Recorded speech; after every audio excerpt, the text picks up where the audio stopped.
Hello children, आज बताना है कैपेसिटर के एनर्जी के बारे में।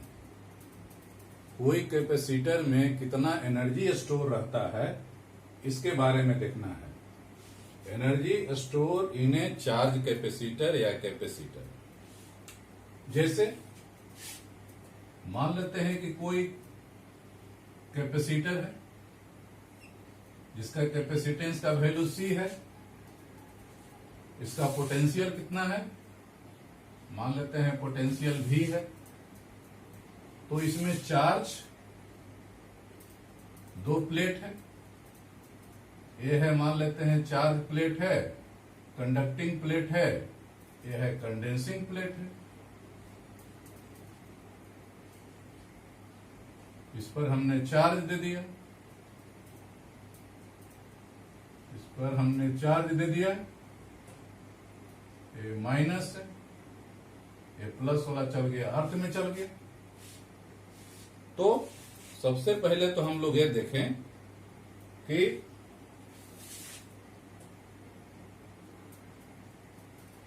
According to definition of capacitance, capacitance का डिफिनीशन क्या कहता है? Q इक्वल टू सी भी, या V इक्वल टू कर सकते हैं Q बाई सी। ये तो हो गया डिफिनीशन। कैपेसिटेंस के अनुसार Q इक्वल टू सी भी होता है, V equal to Q by C हो गया। मेन हमको निकालना है इसका एनर्जी। इसमें हम चार्ज दिए हैं, इसका कैपेसिटेंस है, इसका पोटेंशियल है, तो इसका एनर्जी हमको निकालना है। इसमें कितना एनर्जी स्टोर है। तो जहां तक आप लोग जानते हैं कि एनर्जी का कोई फॉर्मूला नहीं होता है। एक्चुअली एनर्जी क्या होता है, तो कोई काम किया जाता है तो वर्क जो होता है, तो वर्क जो होता है वही एनर्जी होता है। जैसे यहां कोई चार्ज है, हम चार्ज देंगे, धीरे धीरे चार्ज देंगे। यदि हम इसमें चार्ज देते हैं तो इसको चार्ज करने में जो वर्क होगा वही वर्क इसमें एनर्जी के रूप में स्टोर हो जाएगा। तो वही वर्क एनर्जी के रूप में स्टोर हो जाएगा, उसी को हम लोग कहेंगे एनर्जी। तो कह सकते हैं the energy of charged capacitor is measured bye. Charge capacitor का एनर्जी का कैसे मेजरमेंट करेंगे? Measured by the work done. Work done से मेजरमेंट होता है। Measured by the work done in charging the capacitor up to a given potential।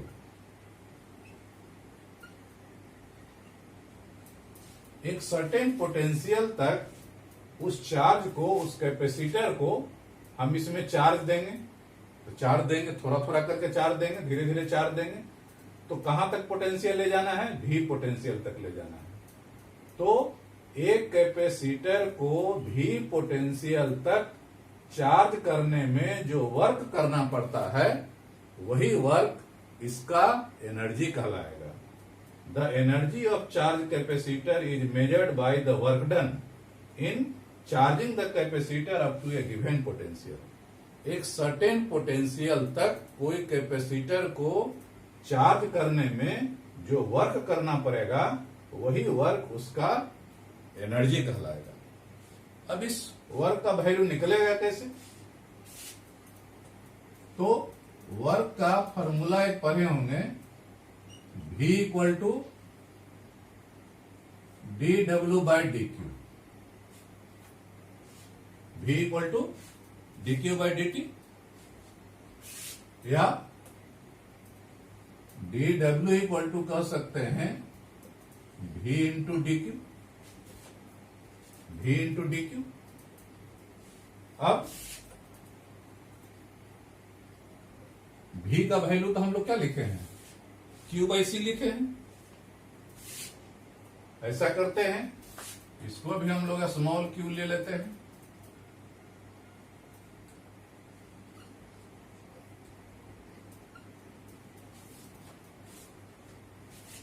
तो V equal to हो गया Q by C into d q. तो कहता है कि चार्ज करने में टोटल वर्क डन कितना करना होगा। तो now total work done, now total work done, total work done क्या कीजिए, इसी को इंटीग्रेट कर दीजिए, इसी को इंटीग्रेट कर दीजिए। Q by C d q. कहां से कहां तक चार्ज करना है, ये चार्ज करना है 0 से लेकर के आपको चार्ज करना है कहां तक, मान लेते हैं Q तक चार्ज करना है, Q तक चार्ज करना है। तो C तो बाहर हो गया, 1 by C Q, Q into d q. 0 से Q चार्ज करना है, 1 बाई सी Q का इंटीग्रेशन हो जाएगा Q स्क्वायर बाई 2, 0 से Q। ये हो गया 1 by 2C upper limit Q square minus 0। मतलब कह सकते हैं 1 by 2 Q square by C, 1 by 2 Q square by C. यही जो कहता है कि यही जो वर्क डन है, यही वर्क डन कैपेसिटर में एनर्जी के रूप में स्टोर हो जाता है, जिसको हम लोग एनर्जी ऑफ कैपेसिटर कहते हैं। क्या कहेंगे,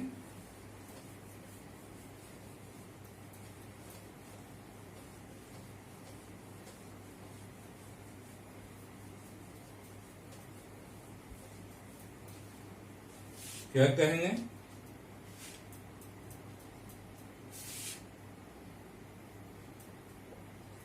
this work done is stored in capacitor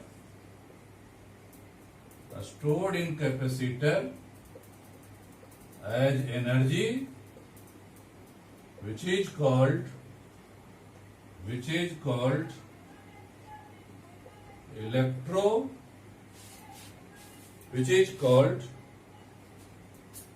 electrostatic potential energy, electrostatic potential energy of capacitor। यही जो वर्क डन हुआ, यही वर्क डन उसमें एनर्जी के रूप में स्टोर होता है, जिसको हम लोग इलेक्ट्रोस्टैटिक पोटेंशियल एनर्जी भी कहते हैं। इट इज डिनोटेड बाय, इसको कैपिटल यू से डिनोट करते हैं। सो यू का फॉर्मूला हो गया 1 बाई Q स्क्वायर बाई सी।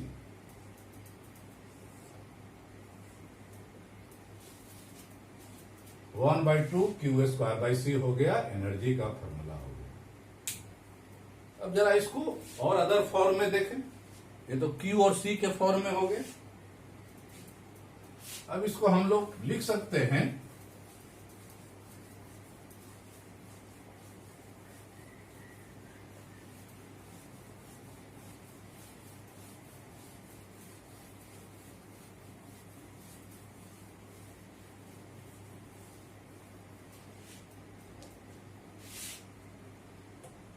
ये भी लिख सकते हैं, Q इक्वल टू सी भी लिख सकते हैं। सो एनर्जी का एक फॉर्मूला हो गया 1 बाई 2 Q सी भी का स्क्वायर बाई सी, मतलब 1/2 c² v² बाई सी, एक सी कट गया तो एक एनर्जी का एक ये भी फॉर्मूला हो गया 1/2 cv²। ये जो एनर्जी हो गया, ये जो एनर्जी है Q और C के टर्म में, ये एनर्जी का फॉर्मूला हो गया C और V के टर्म में। अब ऐसा करते हैं अगेन, हालांकि इसी का सबसे ज्यादा यूज होता है, एनर्जी इक्वल टू 1/2 cv², ये फॉर्मूला ज्यादा यूज होता है, लेकिन सब है एक Q और C के टर्म में है। इसको ऐसा भी कर सकते हैं again, Q equal to CV या C इक्वल टू लिख सकते हैं Q/V। सो एनर्जी का एक ये भी फॉर्मूला हो गया 1/2 Q², C का फॉर्मूला लिख दीजिए Q/V, एक Q कट गया 1/2 QV, तो एनर्जी का एक ये भी फॉर्मूला हो गया 1/2 QV। ये एनर्जी का फॉर्मूला हो गया चार्ज और कैपेसिटेंस के टर्म में, ये एनर्जी का फॉर्मूला हो गया कैपेसिटेंस और पोटेंशियल के टर्म में, ये एनर्जी का फॉर्मूला हो गया चार्ज और पोटेंशियल के टर्म में। तो ये सब हो गया एनर्जी का फॉर्मूला, जिसको हम लोग इलेक्ट्रोस्टैटिक पोटेंशियल एनर्जी भी कहते हैं। चलिए, ये तो हो गया। अब जरा हम लोग देखें, एक पैरेलल प्लेट कैपेसिटर है, तो एक पैरेलल प्लेट कैपेसिटर का कैपेसिटेंस का वैल्यू क्या होगा? सॉरी, पैरेलल प्लेट कैपेसिटर का हम यदि एनर्जी स्पेशली निकालें पैरेलल प्लेट कैपेसिटर का, तो क्या होगा?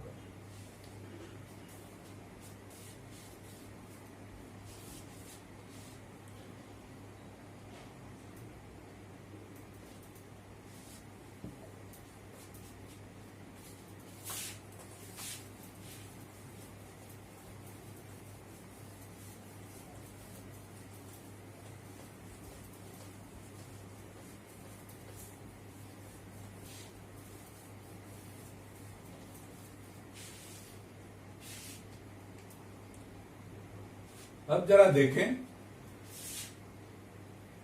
Electrostatic potential energy of parallel plate capacitor, parallel plate capacitor, यही एक पैरेलल प्लेट कैपेसिटर है। इस पर हमने चार्ज दे दिया है Q, सरफेस एरिया है A, दोनों प्लेट का बीच का डिस्टेंस है D,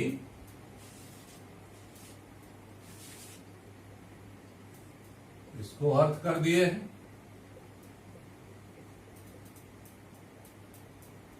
इस पर चार्ज दिए हैं Q,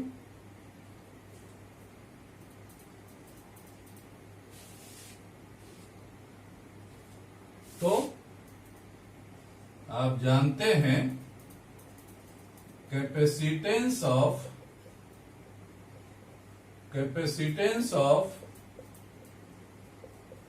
पैरेलल प्लेट कैपेसिटर, बीच में एयर है, parallel plate capacitor, capacitance of parallel plate capacitor का कैपेसिटेंस होता है ε0A/d, जहां A हो गया इसका सरफेस एरिया, ε0 क्या है? परमिटिविटी है, D हो गया दोनों प्लेट का बीच का डिस्टेंस, वेयर ये क्या है? सरफेस एरिया है, surface area of plates,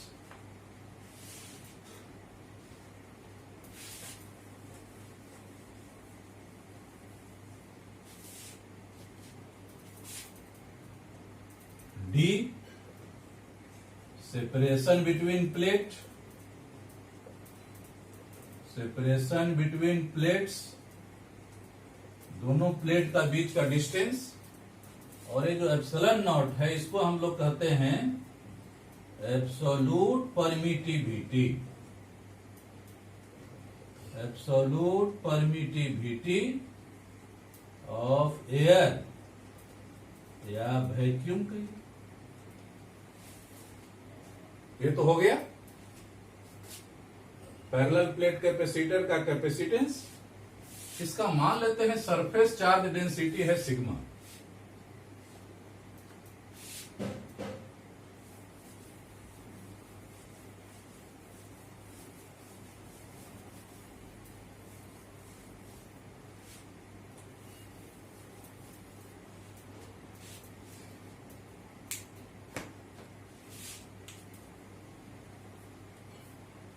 late sigma charge by area, ये हो गया surface charge density. Surface charge density तो चार्ज इक्वल टू हो गया सिग्मा इंटू ए। दोनों प्लेट का बीच का इलेक्ट्रिक फील्ड इंटेंसिटी क्या होगा? ई। इलेक्ट्रिक फील्ड इंटेंसिटी दोनों प्लेट के बीच में कितना होता है? ये वैल्यू होता है sigma by epsilon not. Sigma by electric field intensity between plate. दोनों प्लेट का बीच का इलेक्ट्रिक फील्ड इंटेंसिटी ई का वैल्यू होता है सिग्मा बाई एप्सिलॉन नॉट। ये सारा वैल्यू पुटअप कर दीजिए।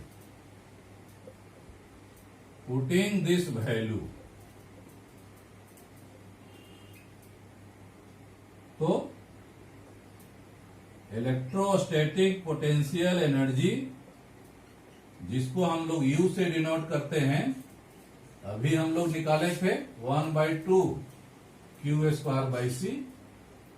तो यही U ये वैल्यू हो जाएगा 1/2। Q का वैल्यू लिख दीजिए कितना? सिग्मा इंटू ए का होल स्क्वायर और C का वैल्यू आप लिख दीजिए, अभी हम लोग लिखे हैं epsilon nought A by D. तो ए हो गया 1/2 sigma square A square epsilon nought A into D. A से ए कट गया तो इलेक्ट्रोस्टैटिक पोटेंशियल एनर्जी का वैल्यू हो गया 1/2 सिग्मा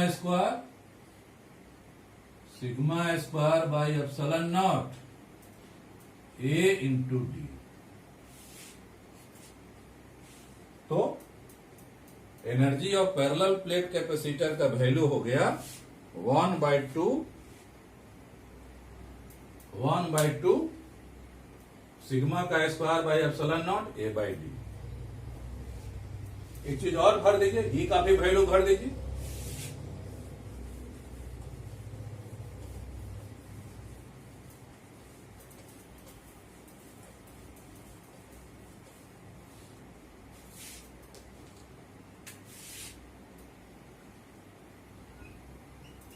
एनर्जी का फॉर्मूला हो गया 1/2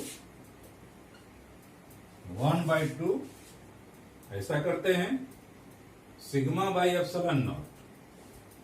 तो ऐसा करते हैं सिग्मा बाई एप्सिलॉन नॉट का होल स्क्वायर करेंगे तो एप्सिलॉन नॉट ऊपर एक और चल जाएगा ए इंटू डी। 1/2 ये क्या हो गया? ई स्क्वायर हो गया। E square epsilon nought A into D.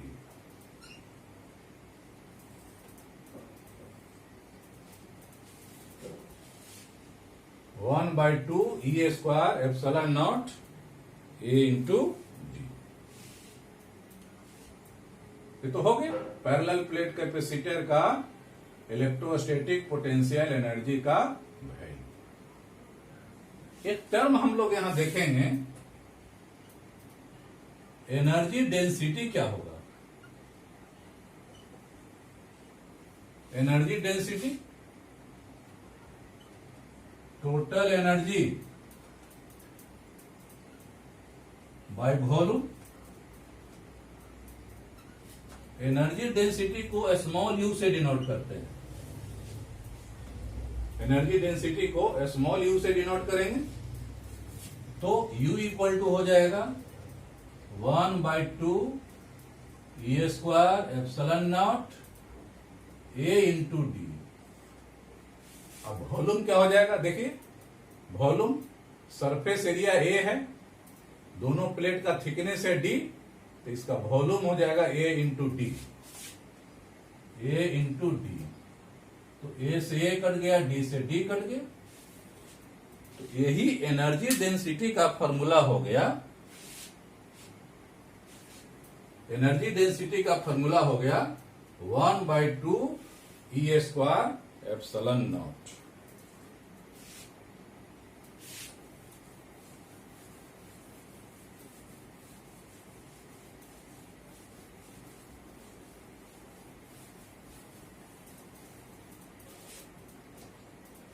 तो एनर्जी डेंसिटी का फॉर्मूला हो गया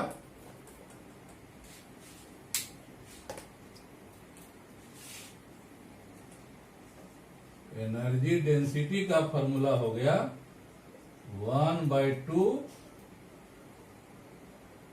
एप्सिलॉन नॉट E स्क्वायर।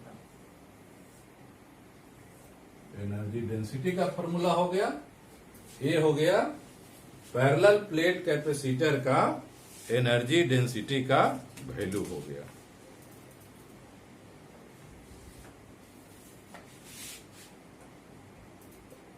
ये हो गया, this is the energy density किसका? Of parallel plate capacitor.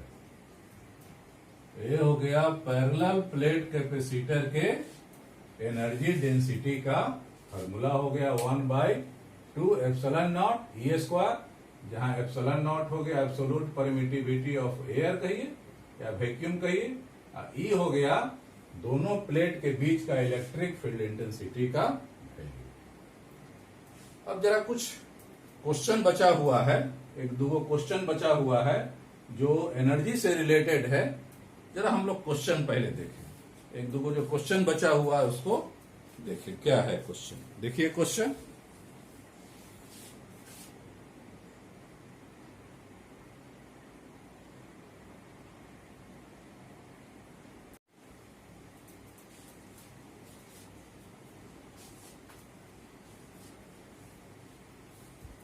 देखिए क्वेश्चन है, एनसीईआरटी का क्वेश्चन है। क्या कह रहा है? एक 12 pico farad capacitor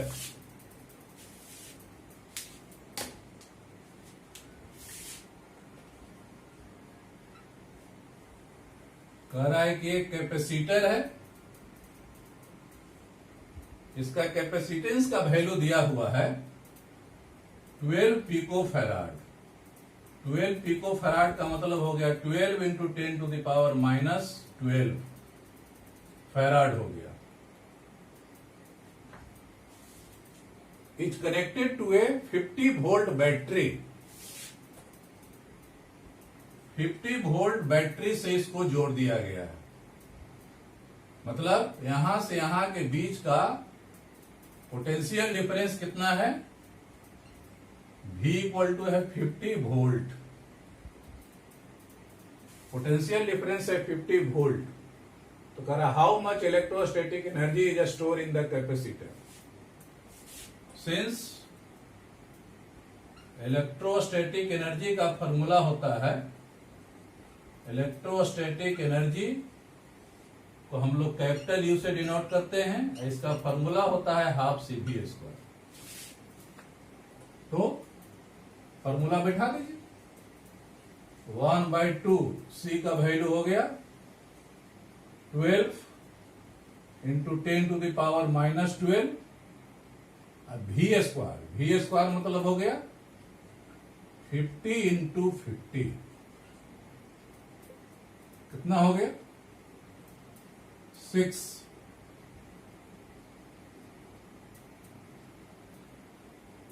150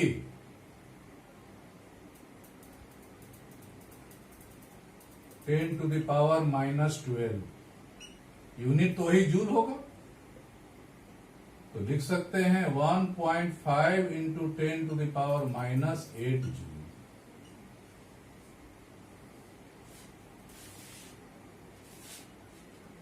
(1.5 into 10 to the power -8 joule.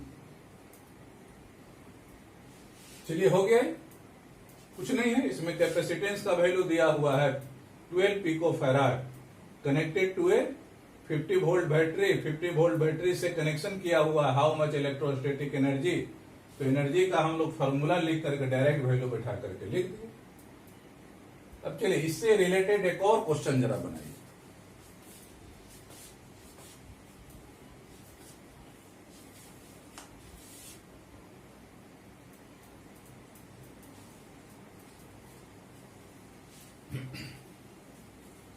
चलिए एक और क्वेश्चन देखिए, एनसीईआरटी का ही क्वेश्चन है। क्या कहता है? कहता है ए 600 पिको फैराड कैपेसिटर, कहता है कि एक कैपेसिटर है 600 पिको फैराड कैपेसिटर, इसका कैपेसिटेंस का वैल्यू कितना दिया हुआ है? C इक्वल टू दिया हुआ है 600 पिको फैराड या 600 into 10 to the power -12 farad. A 600 pico farad capacitor is charge by a 200 volt.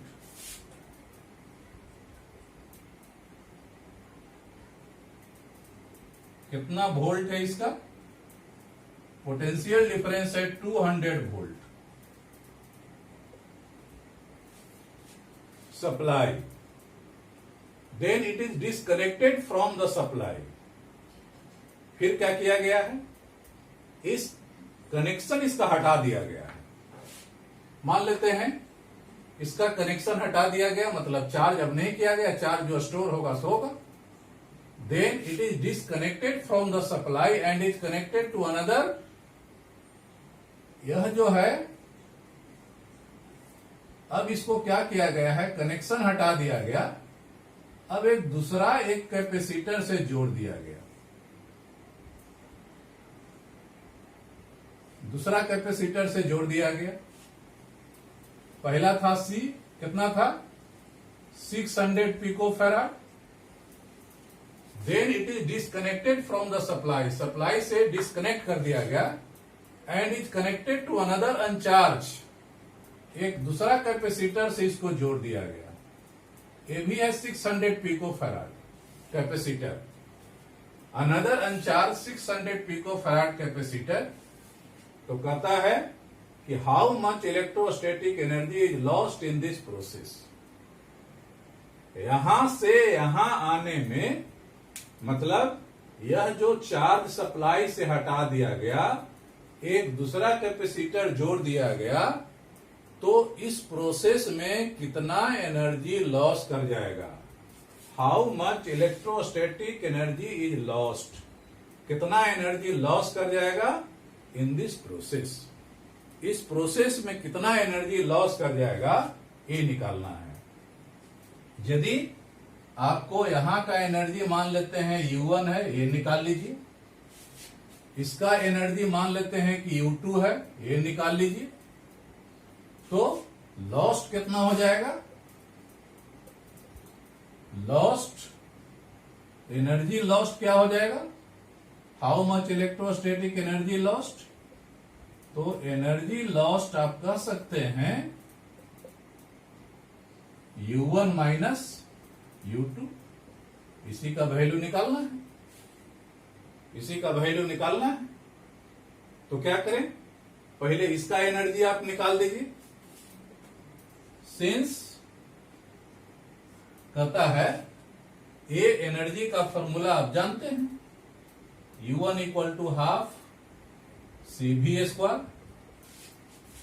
तो हाफ C का वैल्यू हो गया कितना, 600 10 टू द पावर -12। अब V का वैल्यू है 200, 200 इंटू 200, ये वैल्यू हो जाएगा कितना, ये कट जाएगा, 300 से कट जाएगा, तो ये हो जाएगा 12 इंटू 10 टू द पावर 224 और 2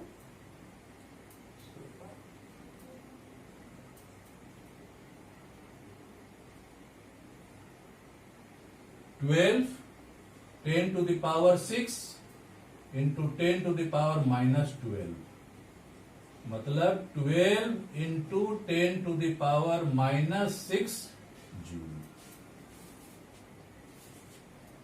पहले जब कनेक्शन है, चार्ज का सप्लाई कनेक्शन है, उस समय इसका एनर्जी हो गया half CV square.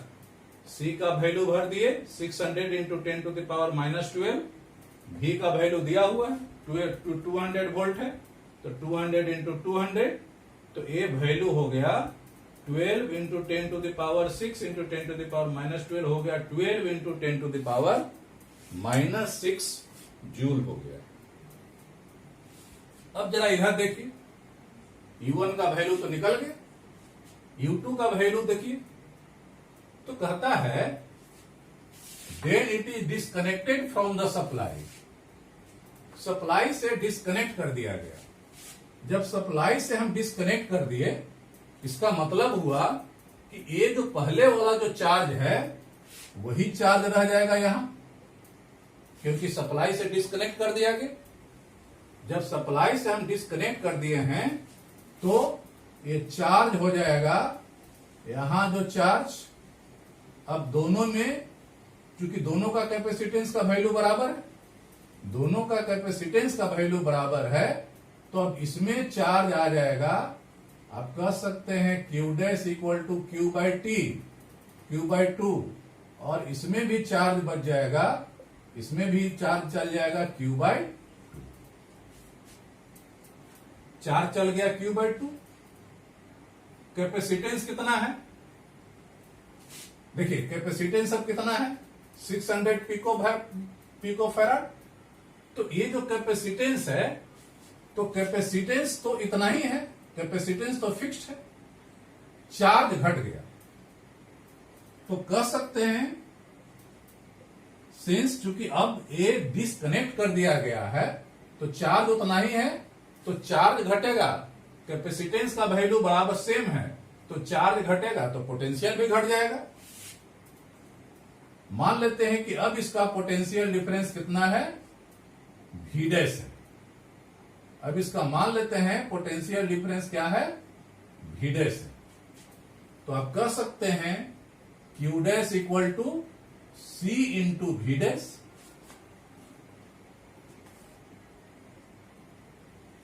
Q dash equal to C into V dash. तो आप कह सकते हैं Q डैश क्या हो गया, Q by 2, Q by 2 C, तो V डैश का क्या हो जाएगा,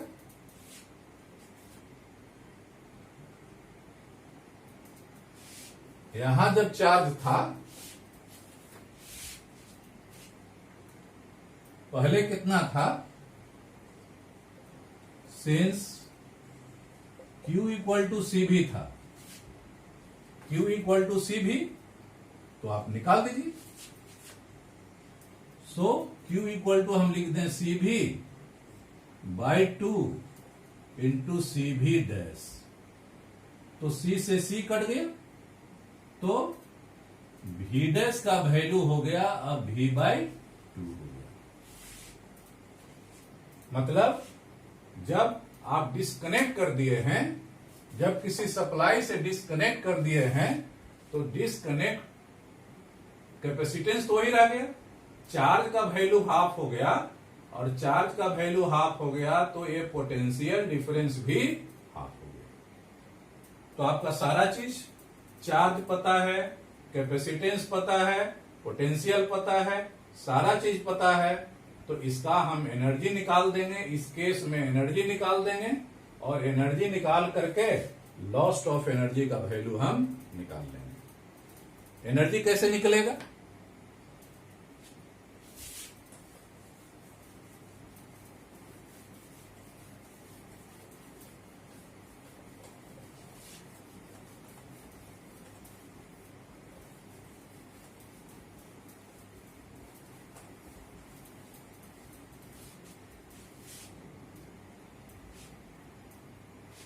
जरा हम लोग देखें,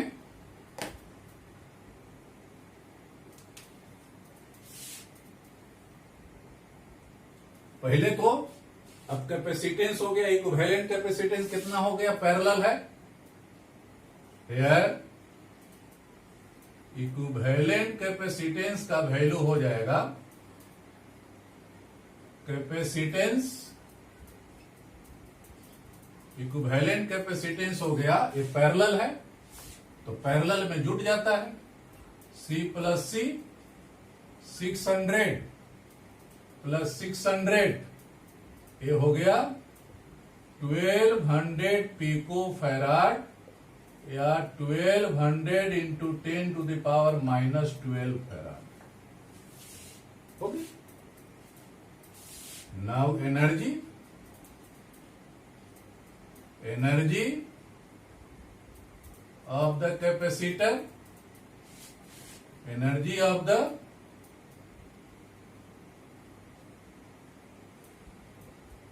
equivalent कैपेसिटर या कंबाइंड कैपेसिटर का U2 का वैल्यू हो गया 1/2 C इक्विवेलेंट। अब इसका पोटेंशियल डिफरेंस कितना है, V1 का स्क्वायर, तो हाफ इक्विवेलेंट कैपेसिटेंस कितना हो गया 1200 इंटू 10 टू द पावर -12 और V डैश का वैल्यू कितना हो गया। देखिए पहले V कितना था, पहले था V था 200, तो 200 था तो V डैश का वैल्यू हो गया 200/2 मतलब 100 वोल्ट हो जाएगा। तो ये निकाल दीजिए 100 इंटू 100, ये वैल्यू हो गया कितना 600 से कट गया तो हो गया 600 into 100 into 100 into 10 to the power -12, 6 into 10 to the power -6 joule.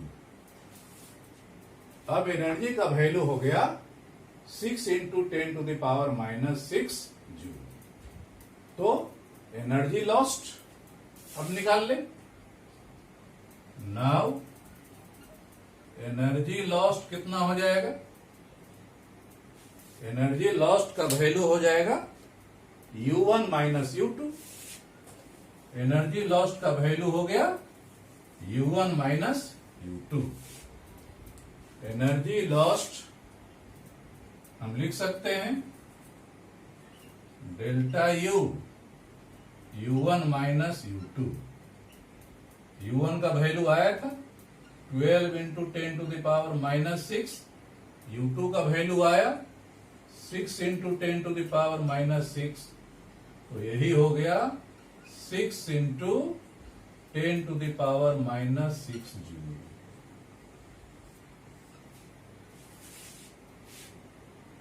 होगी तो यही लॉस ऑफ एनर्जी। पहले कितना एनर्जी था, डिस्कनेक्शन के पहले एनर्जी था U1 आया था 12 into 10 to the power -6 joule. अब जब हम डिस्कनेक्ट कर दिए हैं, सोर्स से डिस्कनेक्ट कर दिए हैं, तब उसका एनर्जी आ गया 6 into 10 to the power -6 joule. इसका मतलब कितना एनर्जी लॉस कर गया, पहले के एनर्जी में बाद का एनर्जी को घटा दिए तो हो गया 6 इंटू 10⁻⁻6 जूल। यही हमारा एनर्जी लॉस्ट का वैल्यू हो गया। तो चलिए ठीक है, अब इसी के साथ आपको इलेक्ट्रोस्टैटिक्स पूरा टॉपिक आपका समाप्त हो गया। जो यूनिट 1 यूनिट 2 वैल्यू समाप्त हो गया। अब नेक्स्ट क्लास में हम लोग शुरू करेंगे चैप्टर 3, जिसको हम लोग करंट इलेक्ट्रिसिटी भी कहते हैं।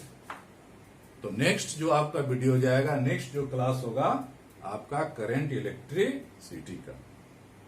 ठीक है, thank you to all of you.